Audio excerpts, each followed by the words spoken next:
Bonjour à tous et donc bienvenue dans ce module 2 de cette formation sur comment développer son entreprise. Nous avons vu le module 1 juste avant où je me suis présenté et je vous ai donné la proposition de valeur que je proposais à mes clients. Mais aujourd'hui, là, on va rentrer réellement dans le dur. Dans ce module 2, on va identifier les axes d'amélioration d'une entreprise et comprendre ses dysfonctionnements. Donc l'objectif aujourd'hui, on va identifier les freins d'une entreprise en termes de performance et de croissance pour comment se développer ou se sortir d'une situation complexe. C'est primordial avant de faire une action quelconque. Donc on va présenter l'entreprise Top Paysage qui sera notre étude de cas pour cette formation. Ma première chose que je vais faire, c'est que je vais prendre le maximum d'informations au cours d'un échange que je vais avoir avec le dirigeant. Donc je sais que cette entreprise Top Paysage est gérée par Monsieur Alex Terrier.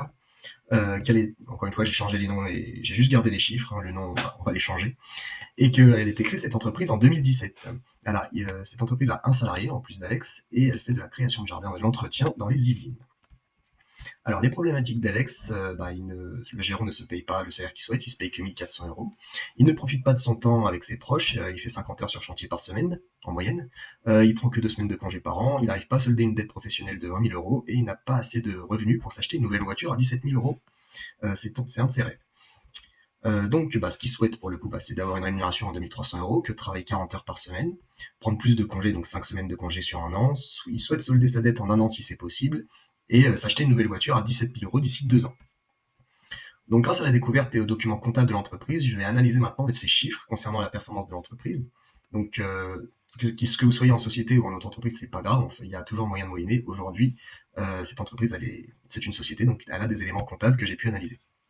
Et donc, on peut voir que, en effet, sur un an, son résultat 2023, elle a fait moins 6 300 €, ce qui est pas bien, ce qui est négatif, quoi. Je sais que son salarié travaille 35 heures par semaine, que Alex, lui, il est 95% de temps sur ses chantiers et qu'il est très performant dans ce qu'il fait, et que son salarié, lui, est aussi autant de temps sur chantier, par contre, il est un petit peu moins performant. Il met un peu plus de temps pour faire les choses. Le salaire, alors c'est net, pas brut. Le salaire net du salarié est à 1 300 € avec des charges patronales à 50%. Taux de moyen de marchandises, donc on marche sur les produits à 23%, et le taux horaire que l'on facture aux clients sur la main-d'œuvre, c'est 45 €. Encore une fois, tout ça, je l'ai eu de par mes échanges et de par mes analyses avec le dirigeant. Ensuite, quand j'ai fait tout ça, je fais ce qu'on appelle un constat. Le but, c'est de comprendre quels sont les facteurs qui provoquent les mauvais résultats de l'entreprise et surtout comment l'entreprise fonctionne aujourd'hui. Donc en fait, j'ai repris tous les chiffres de la personne dans un logiciel que j'utilise, Rivalis, pour ceux qui ont vu le module 1. Et en fait, dans ce logiciel, je vais mettre réellement tous ces chiffres, ce qui va me permettre, moi, d'analyser réellement en profondeur l'entreprise. Donc voilà, j'ai mis son compte de résultat, on voit bien qu'il y a une perte de moins 6 000 € ici. J'ai bien saisi les deux salariés, à l'extérieur, Paul Cool, je l'ai appelé, pourquoi pas. Je leur ai bien mis donc le nombre de congés dans qu'ils avaient, 2 semaines pour l'un, 5 semaines pour l'autre. La productivité, on en a parlé, 95 et 100 pour l'un, 95 et 85 pour l'autre. Bref, j'ai réellement tout mis. Et ce qui est intéressant, j'ai mis les salaires, j'ai mis les charges, j'ai mis les taux de marge, etc. Je ne vais pas vous faire le logiciel en entier, mais ce qui est intéressant à la fin, c'est que dans mon analyse, je me suis dit, c'est bizarre. Ce que j'ai noté en premier, c'est que sur les 3550 heures qu'il devait vendre sur un an avec son salarié, il n'en a réellement vendu que 1065. Donc sur 90% d'heures qui étaient potentiellement vendables, selon ses dires, lui, il en a vendu que 27%. Donc déjà, il y a un énorme trou ici, il y a un problème. C'est pas un problème de clientèle, c'est pas un problème de prix, déjà, il ne vend pas ses heures.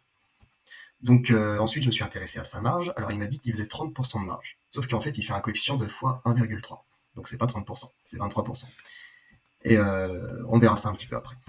Donc voilà, ça m'a permis d'analyser un petit peu son entreprise. Et donc je lui ai donné mon constat, je lui ai donné mon analyse. Et je dis que l'axe déjà d'amélioration numéro 1, c'est que ses heures productives ne sont pas vendues. Sur les 3550 heures, comme j'ai dit, il en a vendu que 1065, donc 63% des heures vendables n'ont pas été vendues. Autrement dit, le taux horaire n'est pas de 45 € comme il l'a dit, mais de 13 € de l'heure, donc ce qui est rien du tout. Donc les heures vendables non vendues, c'est la première cause de dysfonctionnement d'une entreprise qui vend du service. Le manque de rentabilité vient principalement de là.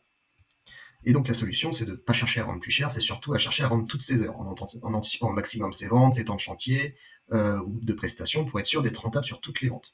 Ça, je vais en parler beaucoup plus dans le module 5. L'axe d'amélioration numéro 2, c'est son taux de marge marchandise qui est trop faible. Comme je vous l'ai dit, lui, il faisait fois 1,3, il pensait qu'il faisait 30%. C'est une erreur de calcul, il fait en réalité 23% de marge. Et en plus, je me suis dit que dans son secteur, là où il est, c'est plus 35% de marge de moyenne sur les marchandises, lui, il fait que 23.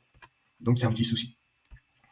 Le taux de marge est une notion, ouais, en effet, globalement incomprise par les gérants d'entreprise. Il ne suffit pas de faire 1,3 pour faire 30%. La réelle formule pour pratiquer 30% de marge, c'est en gros le coût d'achat de votre produit divisé par 1 moins 30%. Par exemple, si vous achetez quelque chose à 100 euros, pour avoir un taux de marge à 30% là-dessus, vous faites 100 divisé par 0,70 et ça vous donne le prix à 142 euros et non pas 130. Donc vous voyez qu'il y a une belle différence. Donc renseignez-vous sur le taux de marge moyen pratiqué dans votre secteur et par vos concurrents si c'est possible. Et déterminez ensuite un taux de marge moyen à l'année à appliquer sur chaque vente de marchandises. Et encore une fois, on va en parler beaucoup plus dans le module 5. Et le taux horaire est trop faible. Alors, même si lui, il pensait vendre à 45 euros et finalement il vendait qu'à 13, comme on l'a vu, moi je me suis rendu compte que dans son secteur, c'était plutôt 52 la moyenne, hein. Et donc il perd déjà de base 7 euros sur la moyenne sur toutes ses heures, sachant qu'il en vend 3000. Donc, encore une fois, renseignez-vous sur le taux horaire moyen pratiqué dans votre secteur et par vos concurrents si c'est possible. Et déterminez ensuite un taux horaire moyen, pas un taux de marge, pardon pour la petite coquille, un taux horaire moyen à appliquer sur chaque vente de marchandises. Et on en parlera beaucoup plus dans le module 5. Donc, petite remarque, la grosse majorité des gérants d'entreprise ne modifient pas leur gestion ni leur fonctionnement par peur ou par négligence. Il suffit pas de faire payer plus cher ses prestations ou d'avoir plus de clients, ou même de se plaindre des taxes et des impôts, malheureusement, ça ne fera pas avancer le schmilblick, parce que la gestion d'entreprise, c'est la première cause de fermeture. Donc, prenez soin de votre gestion.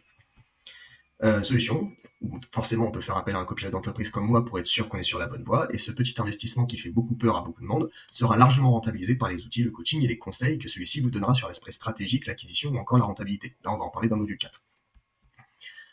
Le potentiel max. Donc maintenant dans le prochain module, maintenant qu'on a vu quel était le dysfonctionnement et le fonctionnement de l'entreprise, on va voir comment redresser la barre et trouver des leviers de développement qui permettront à Alex de pouvoir atteindre tous ses objectifs malgré une situation qui est peu viable pour l'instant. Merci d'avoir suivi ce module numéro 2 et je vous retrouve dans le module numéro 3 pour voir comment on va faire performer cet Alex. À très vite.